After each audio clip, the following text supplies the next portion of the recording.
ಇದು ಉಡೀಸ್, ನಾನು ವೈರಸ್. ಚರ್ಚೆ ಸಿಕ್ಕಾಪಟ್ಟೆ ಹೀಟಲ್ಲಿದೆ. ಚರ್ಚೆ ಮುಂದುವರ್ಸೋಣ. ಮಿಸ್ಟರ್ ರೋಷನ್ ಅವರೇ, ಇದ್ದೀರಾ ಲೈನಲ್ಲಿ? ಸರ್ ಇದೀನಿ, ಹೇಳಿ ಸರ್. ಗೊತ್ತಿದ್ದು ಕೇಳ್ತೀರಲ್ಲ ಸರ್.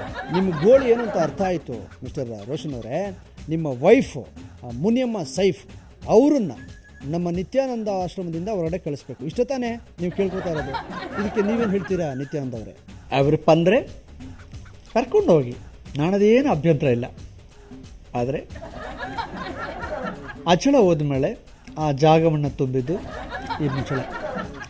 ಆ ಜಾಗವನ್ನು ಯಾರು ತುಂಬುತ್ತಾರೆ ಅನ್ನೋದು ನನಗೆ ಪರಿಯ ಯೋಚನೆ. ಇಂಥವೆಲ್ಲ ಸಖತ್ತಾಗಿ ಯೋಚನೆ ಮಾಡ್ತೀರಾ ಬಿಡಿ ನೀವು. ಸರ್ ಪ್ಲೀಸ್ ಸರ್, ನನ್ನ ಮುನಿಯಮ್ಮನ ನನ್ನ ಮನೆಗೆ ಕಳಿಸ್ಕೊಟ್ಬಿಡಿ sir. Don't say Muniyamma, now she is ಮುಚ್ಚಳಾನಂದಮಯಿ. ಹೌದು, ನಾನೀಗ ಮಾ ಆನಂದಮಯಿ ಅವತಾರದಲ್ಲಿದ್ದೀನಿ. ಮರ್ಯಾದೆ ಕೊಡೋದನ್ನು ಕಲ್ತ್ಕೊಳ್ಳೋ ಗೂಬೆ. ನೀವು ಚೆನ್ನಾಗಿ ಕೊಟ್ರಿ ಬಿಡಿ ಮರ್ಯಾದಿನ. ಈಗೇನು ನೀವು ರೋಷನ್ ಜೊತೆ ಹೋಗ್ತಿರೋ ಇಲ್ವೋ?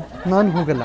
ನಾನು ಇಲ್ಲೇ ಇದ್ದರೆ ನನಗೆ ಟಿಕೆಟ್ ಸಿಗುತ್ತೆ, ನಾನು MP ಆಗ್ಬೋದು. ಅವನ ಜೊತೆ ಹೋಗಿ ನಾನೇನು ಮೂಟೆ ಹೊರಲ್ಲ.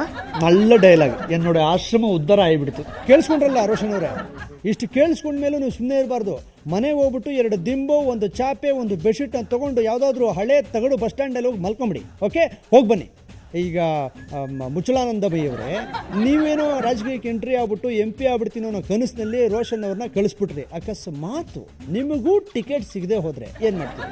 ಸಿದ್ದರಾಮಯ್ಯ ಅವರು ನಾನು ತುಂಬ ಕ್ಲೋಸ್ ಫ್ರೆಂಡ್ಸ್. ಸೊ ಅವರು ನನಗೆ ಟಿಕೆಟ್ ಕೊಡಿಸ್ತಾರೆ. ಓಕೆ, ನೀನು ಎಲ್ಲೂ ಹೋಗಬಾರ್ದು. ಇಂಥ ಒಳ್ಳೆ ವಿಷಯ ಹೇಳಿದ ನಿಮ್ಮ ಬಾಯಿಗೆ ಏನಾದರೂ ಹಾಕಬೇಕು. ಅಲ್ಲಿ ಥರ್ಮೋಕೋಲ್ದು ಬೆಂಡ್ ಪೀಸ್ ಏನಾದ್ರೆ ತಂದ್ಕೊಟ್ಬಿಟ್ರೆ ಬಾಯಿಗೆ ಹಾಕ್ಬಿಡ್ಲಿ, ತುರುಕ್ಬಿಡ್ಲಿ. ಆದರೂ ನೀವು ಸಿದ್ದರಾಮಯ್ಯನವರು ಇಷ್ಟೊಂದು ಕ್ಲೋಸ್, ಇಷ್ಟು ಬೇಗ ಯಾವುದಕ್ಕೂ ಲೈವ್ ಕರೆಸ್ಬಿಟ್ರು ಮಾತಾಡ್ಸ್ಬಿಡೋಣ. ರೀ ಏನ್ರಿ ನಿಮ್ಮ ಕೋಳು? ಅಲ್ಲ ಕಣ್ರಿ, ನೆಮ್ಮದಿಯಾಗಿ ನಿದ್ದೆ ಮಾಡೋಕ್ಕೂ ಬಿಡಲ್ರಿ ನೀವು. ಆ ಕಡೆ ಈ ಕಡೆ ಎಲ್ಲ ಕಡೆಯಿಂದ ಸೇರ್ಕೊ ಗುಮ್ತಾವ್ರೆ, ಅರ್ಥ ಮಾಡ್ಕೊಳ್ಳಿ. ವಣಕ್ಕಂ ಸಿದ್ದರಾಮಯ್ಯ ಅವர்களுக்கு. ತಿಪ್ಪೆಗೆ ಹಾಕೋಗ್ರಿ ನಿಮ್ಮ ನಮಸ್ಕಾರವ. ಓಹೋ, ಏನು ನಿತ್ಯ ಅವರೇ, ಸಿದ್ದರಾಮಯ್ಯನವರು ಸಿಕ್ಕಾಬಟ್ಟೆ ಡೀಪ್ ಕ್ಲೋಸು ಅಂತಂದರೆ ಈ ರೇಂಜಲ್ಲಿ ವಂಚ್ತವ್ರು ನಿಮಗೆ? ಓಹೋ, ಏನಿವಯ್ಯ ಅಮೇರಿಕಾ ಪ್ರೆಸಿಡೆಂಟು ಇಂಥ ಫ್ರೆಂಡ್ಶಿಪ್ ಬೆಳೆಸ್ಕೊಳ್ಳೋಕ್ಕೆ ನಾವು ಹೋಗ್ಬಿಟ್ಟು ಕ್ಯಾಮೆ ನೋಡೋಕ್ಕೆ ಹೋಗಿ. ಅಲ್ಲ, ನಿತ್ಯಾನಂದ ಅವ್ರಿಗೆ ಸಿಕ್ಕಾಬಟ್ಟೆ ಕ್ಲೋಸ್ ಅಂತೆ ನೀವು. ಅದು ಅಲ್ಲದೆ ರಂಜಿತಾ ಅವ್ರಿಗೆ ಇಲ್ಲಿ ಕೂತ್ಕೊಂಡ್ರು, ಮುಚ್ಚಳಾನಂದಮಯ್ಯ ಅವ್ರಿಗೆ ಟಿಕೆಟ್ ಬೇರೆ ಕೊಡಿಸಿರಂತೆ ನೀವು. ನಿಮ್ದೊಳ್ಳೆ ಕತೆ ಐತಲ್ರಿ. ಅಲ್ಲ, ಅದೇನು ಬಸ್ ಟಿಕೆಟಾ? ಕೇಳಿದ ತಕ್ಷಣ ಇವ್ರಿಗೊಂದು ಸೀಟು ಅವ್ರಿಗೊಂದು ಸೀಟು ಅಂತ ಕೊಟ್ಬಿಡೋಕ್ಕೆ? ಅಯ್ಯೋ, ನಾನು ಅವಾಲಿಂದ ಅದನ್ನೇ ಸರ್ ಹೇಳ್ತಾ ಇರೋದು ಅವ್ರಿಗೆ. ಏನು ಈ ಥರ ಮಾತಾಡ್ತಿದ್ದಾರೆ ಗುರುಗಳೇ?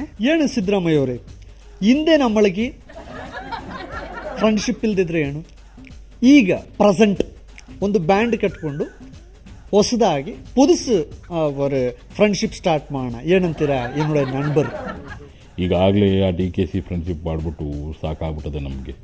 ಇಲ್ದೇ ಇರೋ ದೇವರೆಲ್ಲ ಎಗ್ಲೇರ್ಬಿಟ್ಟವ್ರೆ. ಇನ್ನು ನಿನ್ನ ಫ್ರೆಂಡ್ಶಿಪ್ ಬೇರೆ ಮಾಡಿಬಿಟ್ರೆ ಮುಗೀತು ನನ್ನ ಕತೆ. ಇನ್ನೊಂದು ಸಲ ನನ್ನ ಮುಂದೆ ಫ್ರೆಂಡ್ಶಿಪ್ ಇಂಗ್ಲಿಷ್ ಅಂತ ಕಾಣಿಸ್ಕೊಂಡ್ರೆ ಈ ಟವಲಲ್ಲೇ ಹಂಗೆ ವಾಂಚ್ಬಿಡ್ತೀನಿ, ಹೋಯ್ತಾರು. ಗುರುಗಳೇ, ನಿಮ್ಮನ್ನು ನಂಬ್ಕೊಂಡ್ರೆ ಟಿಕೆಟ್ ಇರಲಿ, ಒಂದು ಬಕೆಟು ಸಿಗಲ್ಲ. ಅದಕ್ಕೆ ನಿಮ್ಮ ಹತ್ರ ದುಡ್ಡಿದ್ರೆ ಒಂದು ದುಬೈಗೆ ಟಿಕೆಟ್ ಹಾಕ್ಸ್ಕೊಟ್ಬಿಡಿ, ಹಾರ್ಕೊಂಡು ಹೊರಟೋಗ್ತೀನಿ.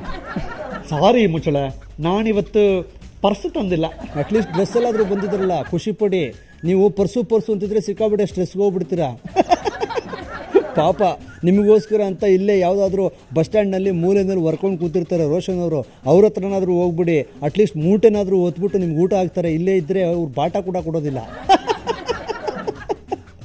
ನಿತ್ಯಾನಂದ ಅವರೇ, ನೀವು ನಕ್ಕಿದ್ದು ಸಾಕು ಬಿಡಿಪ್ಪ. ಏನು ನಗ್ತೀರಾ ನೀವು ಎಲ್ಲ ವಿಷಯಕ್ಕೂ? ನಿಮಗೇನು ಅದು ಇಲ್ವೇ ಹೋಗಲಿ ಬಿಡಿ. ನಿತ್ಯ ಅವರೇ, ನೀವು ದಯವಿಟ್ಟು ಹೋಗಿ ಬನ್ನಿ. ವಣಕ್ಕಂ ಸಿದ್ದರಾಮಯ್ಯನವರೇ, ನಿಮಗೇನು ಸ್ಪೆಷಲಾಗಿ ಹೇಳ್ಬೇಕಾ? ನೀವು ಹೋಗಿ ಬನ್ನಿಪ್ಪ.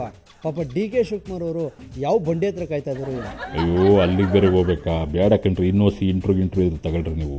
ಅಲ್ಲೋದ್ರೆ ತಲೆ ಕೆಟ್ಟೋಗ್ಬಿಡ್ತೀವಿ ನಮಗೆ. ಇನ್ನೇನು ಪ್ರಶ್ನೆಗಳಿಲ್ವ ನಿಮ್ಗೆ ಕೇಳೋದು? ಹೋಗಿ ಬನ್ನಿ. ನೋಡಿದ್ರಲ್ಲ ಪ್ರಜೆಗಳೇ, ಇದು ಜಸ್ಟ್ ತಮಾಷೆಗಾಗಿ ನೀವು ನಗಲಿ ಅಂತ ನಾವು ಮಾಡಿದ್ದು. ಇದು ಉಡೀಸ್, ನಾನು ವೈರಸ್. ಡೈಲಾಗು ಡೈರೆಕ್ಟ್ರದು, ಸ್ಮೈಲು ನಿಮ್ಮದು. ಓಕೆ.